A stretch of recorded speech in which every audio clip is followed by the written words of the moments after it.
Teaching is a profession that requires many important skills. Teachers are much more than their title. They are also often nurses, counselors, mediators, moms and dads, life skill coaches, and role models. Teachers also have high demands for academic success, and a lot of planning and paperwork. In order for a teacher to be successful, they have to develop and utilize the following skills. So, let's dig deeper. What are those skills of a successful teacher?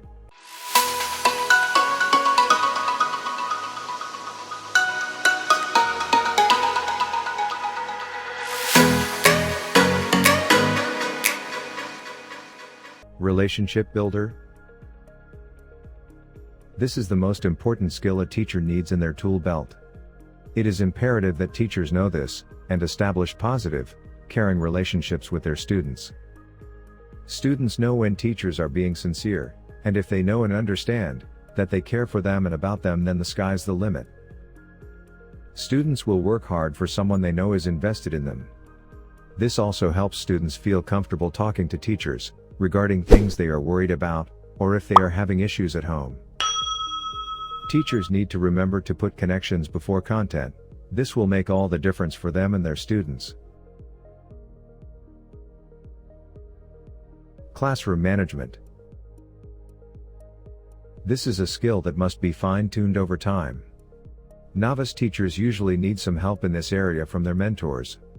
However, any teacher will have better results if they have taken the time to build relationships with students. Classroom management is imperative for learning to take place. If students are not on task and engaged, a teacher can have the world's best lesson plan and it won't matter. Teachers should have a plan, and keep it consistent. Students do not respond well if a teacher is continuously changing the classroom management system. Organization, time management. A teacher must be organized and have excellent time management skills. There are a few reasons for this. One reason is that instructional time is lost if teachers are unorganized and do not have good time management. Teachers must have their materials ready for the day before the day begins. They must also keep an eye out on the time when teaching a whole or small group lesson, and make sure that they do not borrow from one subject to give to another. If students are having trouble with a concept, the teacher should make notes and come back to it the next day. Otherwise, they will get behind in other things they need to teach. Another reason teachers must be organized and have good time management is so they can have a work-life balance. If teachers are unorganized and lack time management, they can spend endless hours looking for things and completing things that could be finished in a reasonable amount of time. Teachers have so much on their plate to manage, they shouldn't waste time with things that are in their control. Excellent communication skills. This one is a biggie. Parents send us their most prized possessions each day. They trust us to take care of their children, love them, and teach them. They want to know what is going on. Communication should be clear and friendly. Teachers also need to know when to call a parent versus sending an email. Yes, email is quick and easy, but sometimes a situation can be handled much easier if you pick up the phone and call. Parents can ask questions in real time, and can hear a teacher's tone rather than getting offended by something that could easily be misconstrued in an email. Teachers should also send a weekly newsletter, and have a platform such as Seesaw or Remind for parents to utilize. Understanding of technology. In today's world, teachers should be proficient with technology. There are so many amazing educational platforms and apps. But teachers should be knowledgeable, and choose ones that will enhance learning, not be a replacement for something that can be done with pencil and paper. Technology should be purposeful and authentic, so that students are engaged and doing what will deepen their understanding of content.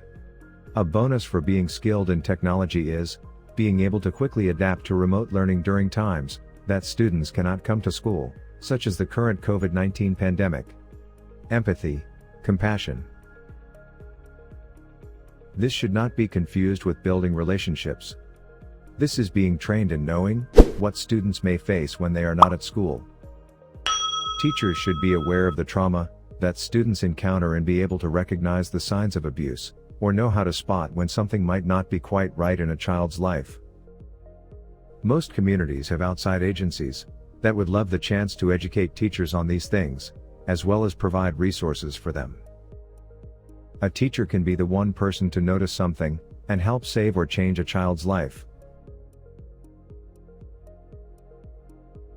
Flexibility. We have to be like Gumby. This may be too old of a reference for some of the younger educators out there.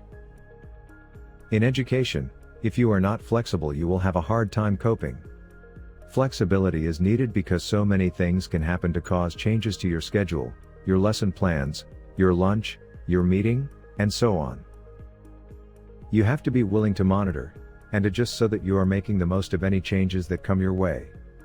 Most of the things that happen to cause changes are out of your control, so there is no reason to complain or feel like the world is coming apart at the seams. You just have to make the best of it and move on. Lesson planning.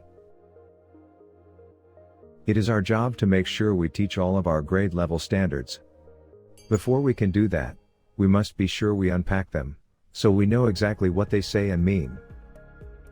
Then we should use those standards to create engaging, creative lesson plans to ensure that students are getting an educational experience that they enjoy and is rigorous. Students who are not engaged and working to a level of rigor that challenges them will not work to their full potential. Analyzing data and provide effective feedback. In order for teachers to help their students grow academically, they should be able to analyze data and use that data to provide effective feedback to kids. There are many ways and types of data to analyze. You can analyze a single test in a single subject, on a single standard or skill, and give students extremely specific feedback to help them in that area. You can also analyze a diagnostic test on a subject that covers a variety of skills and analyze areas of strength and weakness to give students goals to work toward. You can also analyze a running record to provide students with strategies for becoming a better readers. Whatever you analyze, you need to ensure fidelity, and that the data is used to make informed decisions about students. Collaboration. In this day and age, teaching is not an isolated act. Yes, you are alone when you are teaching your students, but you are not alone in discussing ideas, discussing student work, analyzing grade level data, creating assessments, etc. It is imperative that you work with your grade level or department team to have support and collaboration. This is one of the main ways that educators grow and learn from each other. It also helps us feel like we are not carrying all the weight by ourselves. This job can be stressful, and it is important to know you have people that you can trust and who will help you. In this video, we discussed 10 skills of a successful teacher. If you got this video helpful, please give a thumbs up to the video. Don't forget to share this with your friends. Subscribe to the channel for more important videos like this. Thanks for watching.